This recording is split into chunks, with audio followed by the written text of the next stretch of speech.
This is the general landslide geology of the era of Guava Ridge to Clydesdale. Now you can see just from this video that in the event of a rockfall, the area has the capacity for rocks to cross the road, which means it's a major hazard for the motoring public. Before I proceed any further, I need to understand this geology map here. Specifically, the coloring zones, generally all of these are what we call igneous rocks. Igneous rocks, when they weather, they break down into clays. Clays in the engineering world is generally a major villain.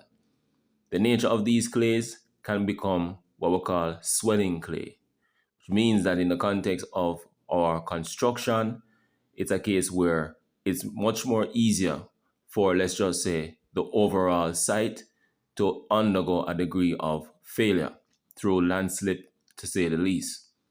Now, in addition to that, look at the dash lines. The dash lines represent the fault zones. Now, in the engineering world, fault zones basically yield weakness in rocks, creates cracks. It winds the spaces between the rocks. It makes it a case where the inherent strength of the rock diminishes. So anywhere there is a fault zone, generally speaking, the foundation is generally weakened. And then likewise, where there's a fault zone, worse if it is active, then it means therefore that in the event of a specific tremor, there can be some form of liquefaction or settling.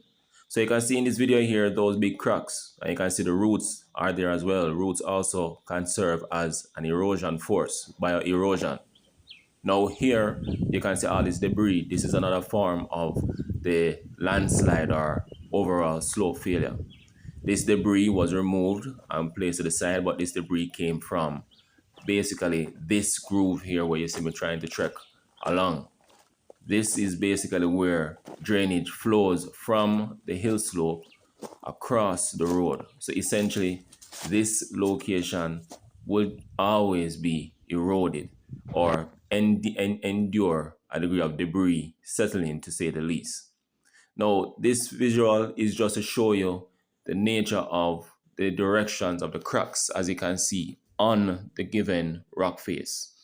You can see the retaining walls are there, and essentially what I'm highlighting here is that what it is that you can also gather is that the retaining walls will need proper maintenance, because at the very least, you can expect that this location will be undergoing a whole heap of shifting because of the tectonism that I infer it to be very active.